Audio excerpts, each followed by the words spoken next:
এবারে নির্বাচনে presiding officer চাইলে ভোট গ্রহণ স্থগিত করতে পারবে জানিয়ে কর্মকর্তাদের নির্ভয়ে দায়িত্ব পালনের আহ্বান জানালেন নির্বাচন কমিশনার আনোয়ারুল ইসলাম সরকার। সকালে কুয়াকাটায় বরিশাল অঞ্চলের আঞ্চলিক নির্বাচন কর্মকর্তাদের সাথে মতবিনিময় সভায় তিনি বলেন, সুষ্ঠু ও শান্তিপূর্ণ পরিবেশে নির্বাচন করতে সর্বাত্মক প্রস্তুতি নেওয়া হয়েছে। এবার আরপিওতে সংশোধন আনা হয়েছে। রিটার্নিং কর্মকর্তারা চাইলে দায়িত্বরত আসন ও প্রিজাইডিং অফিসার ভোট গ্রহণ স্থগিত করতে পারবে। তাই নির্বাচনে দায়িত্বরত কর্মকর্তাদের নির্ভয়ে দায়িত্ব পালনের আহ্বান জানান নির্বাচন কমিশনার। এবারের নির্বাচনে পোস্টার থাকবে না। এবার নির্বাচনে প্রিজাইডিং অফিসারের অনেক ক্ষমতা থাকবে। ক্ষমতাটা কি? ফলাফল ঘোষণা পর্যন্ত ফলাফল দেওয়ার মতো অবস্থায় ছিলাম না, সুতরাং আমি সেন্টার বাতিল ঘোষণা করলাম। আমরা অ্যাকসেপ্ট করে নেব। নির্বাচন কমিশন স্বেচ্ছাচারিতা করছে বলে অভিযোগ করেছেন এনসিপির দক্ষিণাঞ্চলীয় মুখ্য সমন্বয়ক হাসনাত আবদুল্লাহ। দুপুরে বরগুনায় জেলা এনসিপির সমন্বয় সভায় অংশগ্রহণ শেষে সাংবাদিকদের তিনি একথা বলেন, নির্বাচন কমিশন বিভিন্ন দলে বিভক্ত, তাই এই কমিশনের মাধ্যমে নিরপেক্ষ ও স্বচ্ছ নির্বাচন সম্ভব নয়। হাসনাত আবদুল্লাহ আরও বলেন, শাপলাকলি প্রতীক সংযুক্তির বিষয়ে নির্বাচন কমিশন সঠিক ব্যাখ্যা দিচ্ছে না। কমিশন স্বেচ্ছাচারিতা করছে এবং বিতর্কিত প্রক্রিয়ায় গঠিত হয়েছে বলেও মন্তব্য করেন। তিনি বলেন, শাপলা প্রতীক নিয়ে তারা অনড় অবস্থানে রয়েছেন এবং সেই প্রতীকের জন্য লড়াই চালিয়ে যাবেন। জুলাই সনদে লিখিত বিষয় যাচাই না করে যারা স্বাক্ষর করেছেন তা ছিল তাদের ভুল সিদ্ধান্ত বলেও উল্লেখ করেন।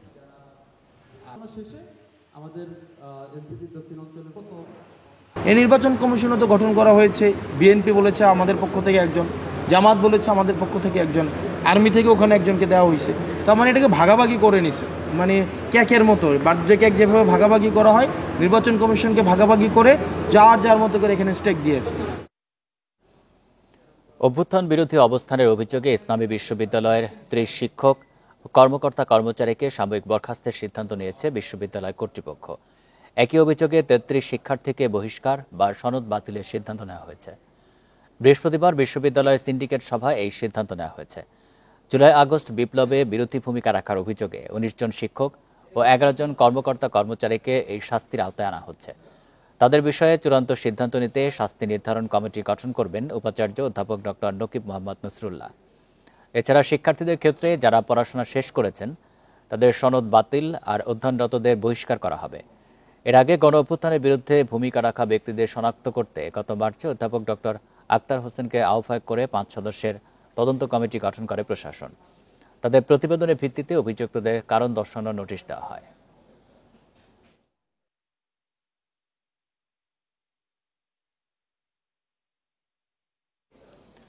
দীর্ঘ প্রতীক্ষার পর খুলনায় চালু হয়েছে নতুন কারাগার। শনিবার সকালে পুরাতন কারাগার থেকে 100 কয়েদিকে নতুন কারাগারে স্থানান্তরিত করা হয়। কারা উপমহাপরিদর্শক জানান, নতুন কারাগারটি খুলনা জেলার কয়েদিদের জন্য, আর পুরাতন কারাগারে রাখা হবে মেট্রোপলিটনের কয়েদিদের।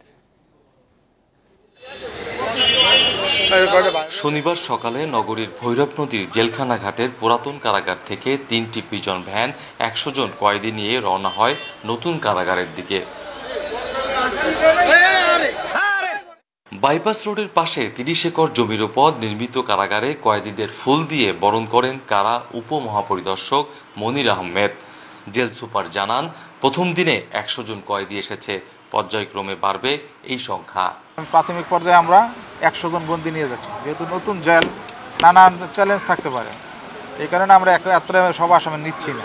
আধুনিক সুবিধা সম্পন্ন এই কারাগারটি খুলনা জেলার কয়েদিদের জন্য, আর পুরাতন কারাগারটিতে থাকবে মেট্রো এলাকার কয়েদিরা। মেট্রোপলিটন এলাকার বাইরে বন্দীরা থাকবে, এখানে বন্দীরা খোলামেলা পরিবেশে ভালো থাকবে এবং আমাদের যে ধারণ ক্ষমতার অতিরিক্ত বন্দীরা কারাগারে থাকে, এই অভিযোগটা আর খুলনায় থাকবে না। 2011 সালে এই কারাগারটি নির্মাণ শুরু হয়। গত 14 বছরে 8 বার মেয়াদ বাড়িয়ে 288 কোটি টাকা ব্যয়ে 2025 সালে এটির নির্মাণ কাজ শেষ হয়। নতুন এই কারাগারটির ধারণ ক্ষমতা 2000 কয়েদির। অভিজিৎ পাল, ইন্ডিপেন্ডেন্ট নিউজ, খুলনা। নরসিংদীতে জমি সংক্রান্ত বিরোধের জের ধরে আপন 2 ভাইকে কুপিয়ে হত্যার অভিযোগ তাদেরই চাচাতো ভাইয়ের বিরুদ্ধে। আহত হয়েছেন একজন। দুপুরে রায়পুরা উপজেলার চরসুবুদ্ধি এলাকায় এই ঘটনা ঘটে। নিহতরা হলেন চরসুবুদ্ধি এলাকার ফোরা মিয়া এবং তার ছোট ভাই শাকিল মিয়া। নিহতদের পরিবার জানায়, ফোরা মিয়া ও শাকিলের বাবা আবু তাহের 20 বছর আগে তাদের চাচা আবদুল্লাহ আওয়ালের কাছ থেকে ১৭০০ টাকা ধার নেয়। এজন্য আওয়ালের ছেলেরা আবু তাহেরের জমি দাবি করে আসছিলেন। এর জেরে দুপুরে জমি দখল করতে যায় আওয়ালের ছেলেরা। এ সময় বাধা দিলে তাদের ওপর হামলা চালায়। এতে ফোরা মিয়া, শাকিল মিয়া ও ফোরা মিয়ার স্ত্রী মনিরা বেগম আহত হন। তাদের উদ্ধার করে হাসপাতালে নেওয়া হলে চিকিৎসক ২ জনকে মৃত ঘোষণা করেন। এই ঘটনায় জিজ্ঞাসাবাদের জন্য একজনকে আটক করা হয়েছে।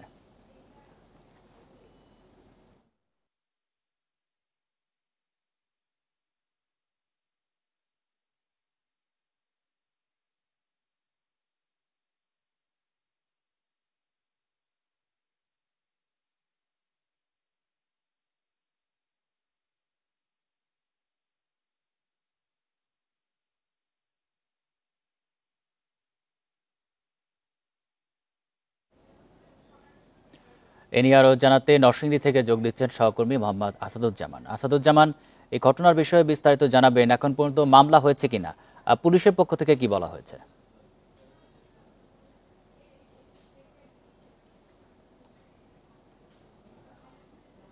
যে আসলে এই চর্ষপতি গ্রামের যে দুই পরিবার, অর্থাৎ যে নিহত দুই ভাই, একজন হলো হুরন আলী ওরফে হুরামিয়া এবং তার ছোট ভাই শাকিল মিয়া, তারা দুইজন কিন্তু পেশায় রাজমিস্ত্রি এবং তাদের সাথে কিন্তু তার দুই চাচাতো ভাই রিপন এবং শিপন, তারা হলেন পেশায় প্রবাসী। তাদের ৩ বছর ধরে এই কিন্তু আপনি এখন যেখানে দেখতে পাচ্ছেন, আমি যেখানে দাঁড়িয়ে আছি, এর পাশের কিন্তু অর্ধ শতাংশেরও কম বাড়ির যে জমি, সেটি নিয়ে এখানে দুই পরিবারের মধ্যেই কয়েক বছর ধরে বিরোধ চলে আসছিল। এখানে নিহতদের যে দাবি, এই জমি তাদের এবং তারা এই জমিটি এর আগে তার চাচা কাছ থেকে তারা কিনে নিয়েছিলেন, কিন্তু তাদের যে চাচাতো ভাই রিপন এবং শিপন, তাদের যে দাবি এই জমিটা তাদের এবং এই নিয়ে তাদের মধ্যে দীর্ঘদিন যাবৎ বিরোধ চলে আসছিল। আজ এখানে ঘর ওঠানোর সময়, অর্থাৎ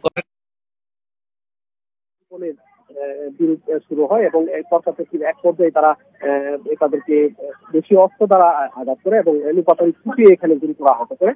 পরে খবর পেয়ে স্থানীয়রা এখানকে তাদেরকে উদ্ধার করে গুরুতর আহত অবস্থায় নরসিংদী সদর হাসপাতালে নিয়ে যাওয়ার পথে তাদের মৃত্যু হয়। আপনি জানেন যে এই ঘটনার পর থেকে কিন্তু এখানে একটু আগে আমরা ঘটনাস্থলে এসেই দেখেছি যে এখানে জেলা পুলিশ, থানা পুলিশ, গোয়েন্দা পুলিশ সহ অতিরিক্ত পুলিশ এখানে অবস্থান করছে।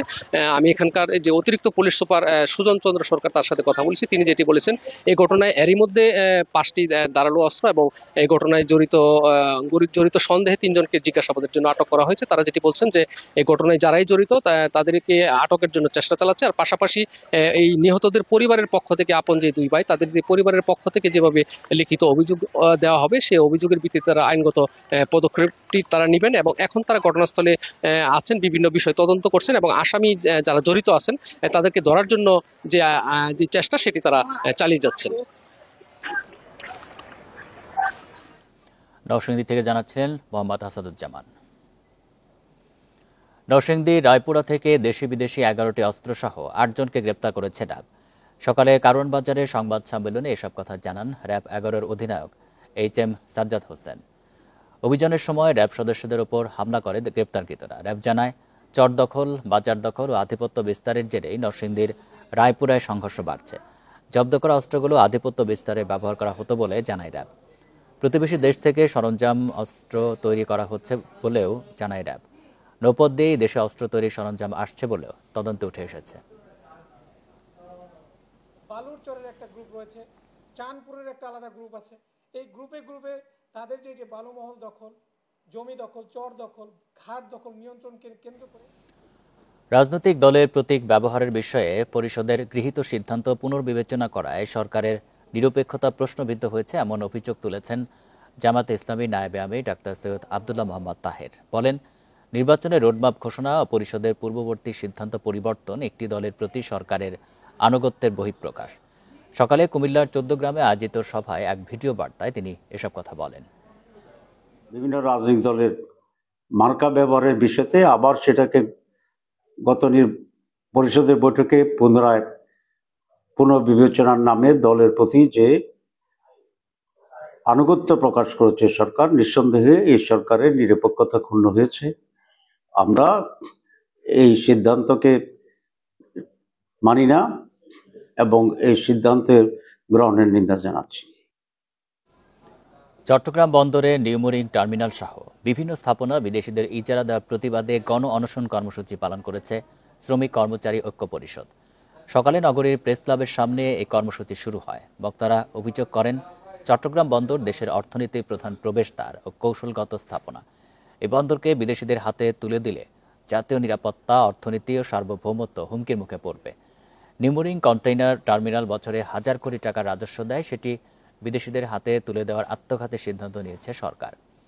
এছাড়া দুবাই ভিত্তিক ডিপি ওয়ার্ল্ডের সঙ্গে সরকারের ইজারা চুক্তি গোপন রাখা হয়েছে, যা স্বচ্ছতা ও জনগণের জানার অধিকার লঙ্ঘন করছে। এ সময় সিদ্ধান্ত থেকে সরকারকে সরে আসতে আহ্বান জানানো হয় গণ অনশন কর্মসূচি থেকে। নইলে বন্দর শ্রমিক কর্মচারীরা বন্দর অচল সহ কঠোর আন্দোলনের হুঁশিয়ারি দেন।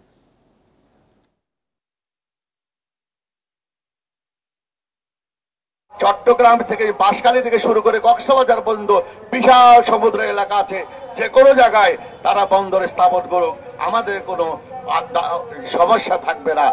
এই বন্দরের উপরে একটা সেনদৃষ্টি আছে, যে কারণে আমরা এই যে শ্রমিক বিভিন্ন কর্মসূচি দিয়েই আপনাকে আমরা এই পর্যন্ত প্রতিহত করে আসছি এবং ভবিষ্যতে আমরা সেভাবে প্রতিহত করব। উন্নতি না হলে হাজার হাজার কোটি টাকা বন্দর কিভাবে লাভ করে, সেই বন্দরের টাকা দিয়ে পায়রা বন্দর হয়, মাতামুহুরি হয়, সেগুলো অকজে পড়ে আসে। সিলেট কক্সবাজার ও সিলেট ঢাকা রুটে দুটি নতুন ট্রেন চালু সহ 8 দফা দাবিতে মৌলভীবাজারে রেলপথ অবরোধ কর্মসূচি অনুষ্ঠিত হয়। সকাল 10টা থেকে শুরু হয় এই কর্মসূচিতে শ্রীমঙ্গল ও কুলাউড়া স্টেশন দিয়ে ট্রেন চলাচল বন্ধ ছিল। সকাল থেকে বিভিন্ন রাজনৈতিক, সামাজিক ও সাংস্কৃতিক সংগঠনের ব্যানারে আন্দোলনকারীরা কুলাউড়া ও শ্রীমঙ্গল রেল স্টেশনে জড়ো হন। তাদের দাবি, সিলেট থেকে ঢাকা ও কক্সবাজার রুটে নতুন ট্রেন চালু করা, সিলেট আখাউড়া রেলপথ ডুয়েল গেজে উন্নীত করা এবং বন্ধ হয়ে যাওয়া স্টেশনগুলো পুনরায় চালু করা। এছাড়া ট্রেনে নতুন ইঞ্জিন, অতিরিক্ত বগি সংযোজন ও স্টেশনের টিকিট বরাদ্দ বাড়ানোরও দাবি জানিয়েছেন তারা। এর আগে এক বৈঠকে রেল কর্তৃপক্ষ দাবি বাস্তবায়নের আশ্বাস দিলেও আন্দোলনকারীরা তা প্রত্যাখ্যান করে সকাল থেকে কর্মসূচি শুরু করেন। দাবি আদায় না হওয়া পর্যন্ত অবরোধ চালানোর ঘোষণা দিয়েছেন আন্দোলনকারীরা। বরিশালে অপসো স্যালাইন ও এসএল ফার্মা লিমিটেডের প্রায় 5 শতাধিক শ্রমিক কর্মচারীকে একযোগে ছাঁটাই করা হয়েছে। গত বুধবার ছাঁটাইয়ের চিঠি পাঠায় কর্তৃপক্ষ। এর প্রতিবাদে শনিবার সকাল থেকে বগুড়া রোডের ও এসএল ফার্মার সামনে বিক্ষোভ করেন শ্রমিকেরা। তারা জানান, 3 দিনের ছুটি দিয়ে কোনো কারণ ছাড়াই চাকরি থেকে ছাঁটাইয়ের নোটিশ ধরিয়ে দিয়েছে। এখন তারা চাকুরি হারিয়ে মানবেতর জীবনযাপন করছেন। তারা তাদের চাকরি পুনরায় ফেরত পাওয়ার দাবি জানান। এ বিষয়ে অপসো স্যালাইন ফার্মা কর্তৃপক্ষ বলছে, স্টেরিপ্যাক বিভাগটিতে এখন আর উৎপাদন অব্যাহত রাখা সম্ভব নয়। যদি পুনরায় এটি চালু করা হয়, তখন আবার যাদের অব্যাহতি দেওয়া হয়েছে তাদের নিয়োগ দেওয়া হবে।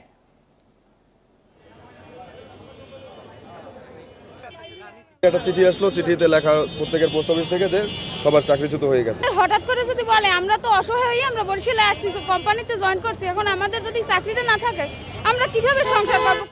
ভোলার 19 জেলে 2 মাস আগে সাগরে মাছ ধরতে গিয়েছিলেন।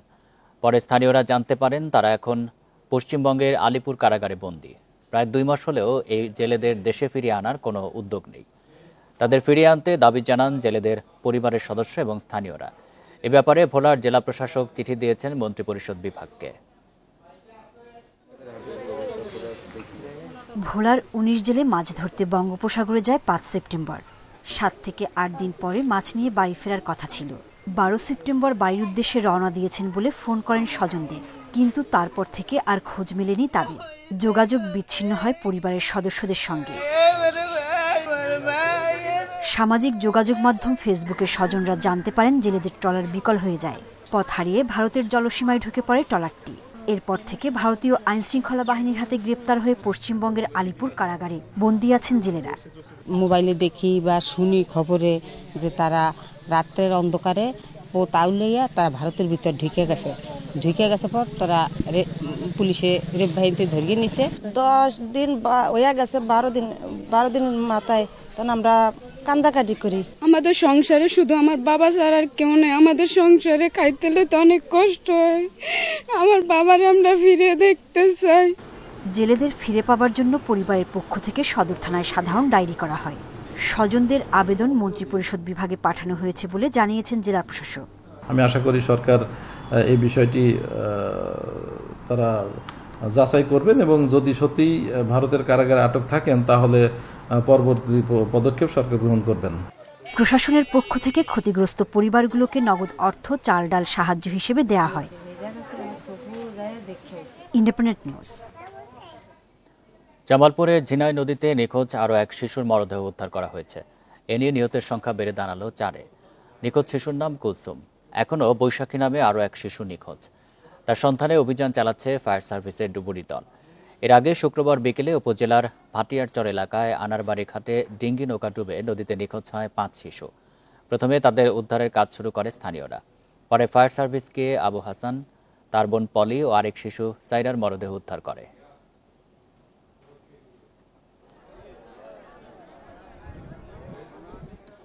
নানা কর্মসূচিতে জাতীয় সমবায় দিবস উদযাপন হয়। সাম্য ও সমতায় দেশ গর্বে সমবায়, এই প্রতিপাদ্যকে সামনে রেখে ঝিনাইদহে 54তম জাতীয় সমবায় দিবস উদযাপন করা হয়েছে। জেলা সমবায় বিভাগের আয়োজনে সকালে সদর উপজেলা পরিষদ চত্বর থেকে একটি র্যালি বের করা হয়। পরে সদর উপজেলা পরিষদ মিলনায়তনে আলোচনা সভা অনুষ্ঠিত হয়। নাটোরে বেলা 11টার দিকে জেলা প্রশাসক কার্যালয়ের সামনে থেকে একটি শোভাযাত্রা বের করা হয়। শোভাযাত্রাতে বিভিন্ন সড়ক প্রদক্ষিণ করে পুনরায় জেলা প্রশাসকের কার্যালয়ে ফিরে গিয়ে শেষ হয়। পটুয়াখালীতে বেলা 11টায় জেলা প্রশাসকের কার্যালয় প্রাঙ্গণে জাতীয় সমবায় পতাকা উত্তোলনের মধ্য দিয়ে দিনটির উদ্বোধন করা হয়। শ্রেষ্ঠ সমবায় সমিতি ও সেরা সমবায় সদস্যদের মাঝে পুরস্কার বিতরণ করা হয়। নানা কর্মসূচিতে শরীয়তপুর, হবিগঞ্জ, হিলি, গোপালগঞ্জে এই দিবস উদযাপন হয়।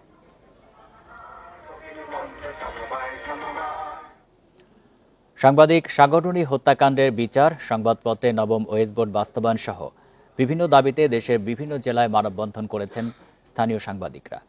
দুপুরে বরিশাল প্রেস ক্লাব চত্বরে জেলা সাংবাদিক ইউনিয়ন আয়োজনে সমাবেশে অনুষ্ঠিত হয়। সমাবেশে বক্তারা বছরের পর বছর সাগররুনি হত্যার বিচার না হওয়ায় ক্ষোভ প্রকাশ করেন। অনতিবিলম্বে হত্যাকারীদের আইনের আওতায় আনার দাবি জানান। একই সাথে নবম ওয়েজ বোর্ড বাস্তবায়ন ও 10ম ওয়েজ বোর্ড গঠনের দাবি জানান তারা। এছাড়া যশোরেও প্রেস ক্লাবের সামনে মানববন্ধন অনুষ্ঠিত হয়। বেলা 11:30 থেকে ঘণ্টাব্যাপী চলা মানববন্ধনে বিভিন্ন শ্রেণী পেশার মানুষও অংশ নেন। এ সময় নবম ও 10ম ওয়েজ বোর্ড বাস্তবায়ন ও গঠনের দাবি জানান সাংবাদিক নেতারা।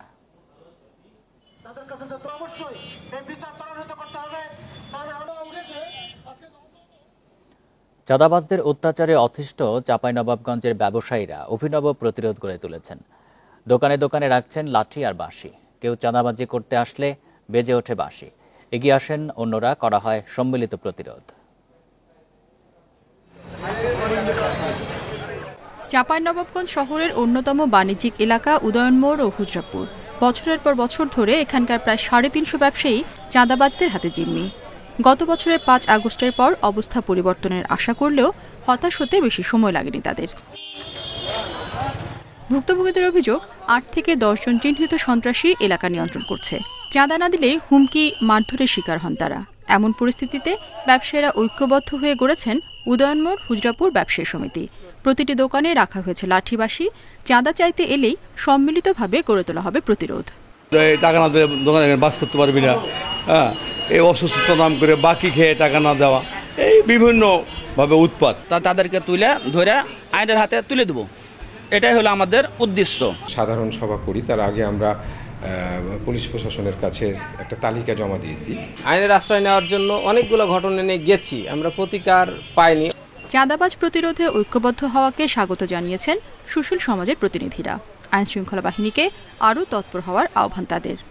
এই উদ্যোগটি সর্বস্তরে হওয়া দরকার, কারণ যেখানে চাঁদাবাজ, মাদক ব্যবসা, দুর্নীতি, এই সমাজে আমাদের প্রতিদিন আমরা আস্থাহীনতায় ভুগি নিজের প্রতিও। সেক্ষেত্রে মানুষের সংঘবদ্ধতা খুবই গুরুত্ব বহন করে। পুলিশের দাবি, ব্যবসায়ীরা চাঁদাবাজির ব্যাপারে অবহিত করেনি। আইনের সহায়তা চাইলে সব ধরনের সহায়তা করা হবে। এটা করার কোনো সুযোগ নাই। আমরা তাদেরকে এটা করতে নিরুৎসাহিত করব, এবং তাদের যদি কোনো অভিযোগ থাকে, যদি কোনো নির্দিষ্ট কারোর বিরুদ্ধে অভিযোগ থাকে যে এর জড়িত, আমরা আইনগত ব্যবস্থা গ্রহণ করব। ব্যবসায়ীরা বলছেন, সমিতি গঠন করে দোকানে লাঠি বাঁশি রাখার পর চাঁদাবাজদের তৎপরতা অনেকটাই কমেছে। Independent news.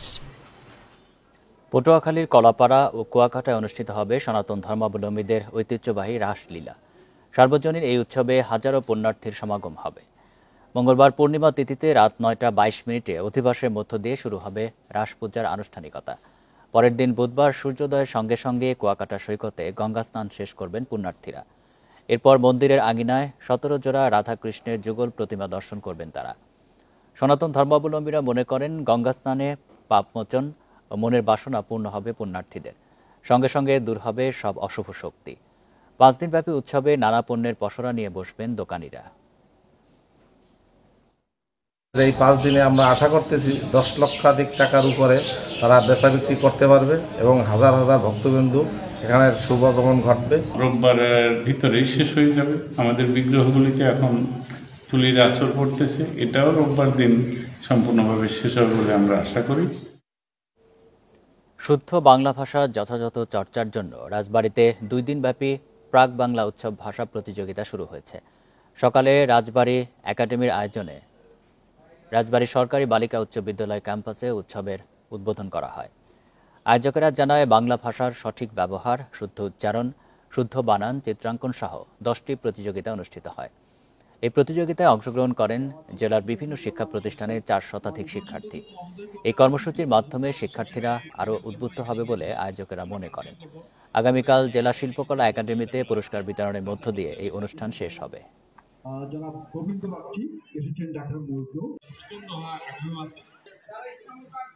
6 দফা দাবি আদায়ে সাভারে আঞ্চলিক সড়ক অবরোধ করে বিক্ষোভ করছে সিটি ইউনিভার্সিটির শিক্ষার্থীরা। শনিবার সকাল থেকে দুপুর পর্যন্ত সাভারের খাগান এলাকায় বিরুলিয়া চারাবাগ সড়ক অবরোধ করে এই বিক্ষোভ কর্মসূচি পালন করে শিক্ষার্থীরা। এ সময় তারা ইউজিসি ও ড্যাফোডিল বিশ্ববিদ্যালয়কে নিয়ে নানা ধরনের স্লোগান দেন।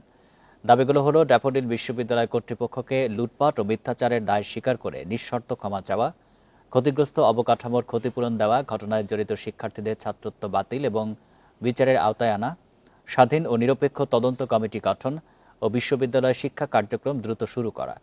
এসব দাবি পূরণ না করা হলে মহাসড়ক অবরোধের কর্মসূচির হুঁশিয়ারি দেন তারা।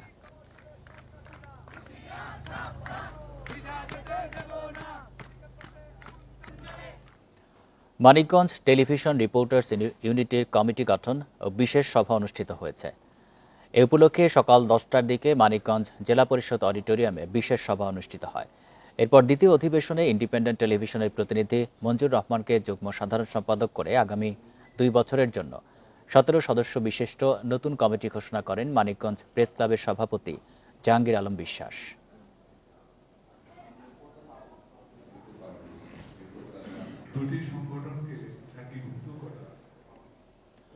চট্টগ্রামের রাউজানের পাঁচখাইনে স্বাস্থ্যসেবা ক্যাম্প অনুষ্ঠিত হয়েছে। স্থানীয় মোহাম্মদ মিয়া স্কুল মাঠে এই স্বাস্থ্যসেবা ক্যাম্পের আয়োজন করে রাউজান ক্লাব ও আল রশিদ ফাউন্ডেশন।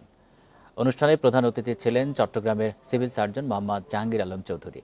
সমাজসেবক নাসির উদ্দিন জাহাঙ্গীরের সভাপতিত্বে অনুষ্ঠানে বক্তব্য রাখেন ডাক্তার ওমর ফারুক। বক্তারা গ্রামে এমন স্বাস্থ্যসেবা ক্যাম্পের মাধ্যমে অবহেলিত মানুষের পাশে দাঁড়ানোর আহ্বান জানান। পরে অতিথিরা চিকিৎসা ক্যাম্প ঘুরে দেখেন। চিকিৎসা ক্যাম্পে 5 শতাধিক মানুষকে সেবা দেওয়া হয়।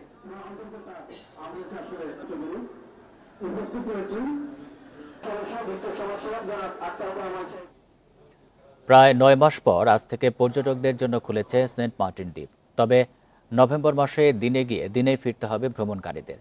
ডিসেম্বর ও জানুয়ারি 2 মাস রাত যাপনের সুযোগ থাকবে। এদিকে গত মৌসুমে 6টি জাহাজ কক্সবাজার সেন্ট মার্টিন রুটে চলাচল করলেও এবার অনুমতি পেয়েছে মাত্র 2টি জাহাজ। তবে পর্যটক কম থাকার শঙ্কায় আজ থেকে জাহাজ চালু করতে রাজি নয় মালিক সমিতি। এছাড়া ট্যুরিজম বোর্ডের সফটওয়্যারেও দেখা দিয়েছে জটিলতা। অন্যদিকে পর্যটকেরা বলছেন জাহাজে সেন্ট মার্টিন যেতে সময় লাগে 5 থেকে 6 ঘন্টা। আবহাওয়া অনুকূলে না থাকলে সময় আরও বেশি লাগবে। সেক্ষেত্রে রাত যাপনের সুযোগ না থাকলে দ্বীপের সৌন্দর্য উপভোগের তেমন সুযোগ মিলবে না। সেন্ট মার্টিন ভ্রমণে পরিবেশ মন্ত্রণালয়ের 12টি নির্দেশনা কঠোরভাবে বাস্তবায়ন করা হবে বলে জানিয়েছে স্থানীয় প্রশাসন।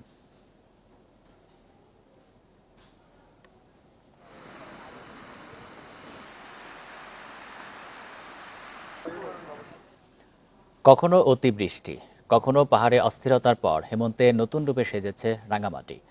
শীতের আগমনী বার্তায় কাপ্তাই লেক ও সবুজ পাহাড়ে ফিরছে প্রাণচাঞ্চল্য।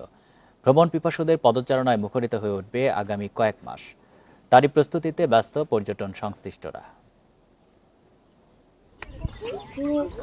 পাহাড়ের উপত্যকায় স্বচ্ছ নীল জলরাশি, নীল আকাশে সাদা মেঘের ভেলা। হেমন্তে কাপ্তাই হ্রদ সেজেছে ভিন্ন অপরূপ সাজে। লেকের পানিতে নৌকা বা ট্রলারে ভ্রমণ, ঝর্ণার ঝিরিঝিরি কলতান মুগ্ধতা ছড়াচ্ছে। প্রকৃতির নিবিড় সান্নিধ্যে পর্যটকরা খুঁজে নিচ্ছেন দৃষ্টি ও অন্তরের প্রশান্তি।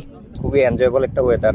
আমাদের ফুল ফ্যামিলি আসছে, তো মোটামুটি 10-12 জনের মতো আসছে আমরা। যে রাঙামাটি দেখে নাই সে বাংলাদেশের অর্ধেক সৌন্দর্যই দেখে নাই। রাঙামাটির অন্যতম গুরুত্বপূর্ণ পর্যটন আকর্ষণ কাপ্তাই হ্রদের ঝুলন্ত সেতু। অনেকদিন ধরে ডুবে থাকলেও এবার পানি কিছুটা কমায় দেখা মিলেছে সেতুর। ওয়েদার এবং সবকিছু মিলিয়ে অনেক ভালো লাগতেছে, প্রথমবার আসছি। এখানের প্রকৃতি, পানি, মানে সব দিক মিলে অনেক সুন্দর আছে, ঠিক আছে, সেজন্য আমাদের অনেক ভালো লাগতেছে। শীতের আগমনী বার্তায় পর্যটনেও সুবাতাস বয়ে যাওয়ার আশা করছেন এই খাতের ব্যবসায়ীরা। আগামী কয়েক মাস পাহাড়ে বাড়বে ভ্রমণ পিপাসুদের আনাগোনা।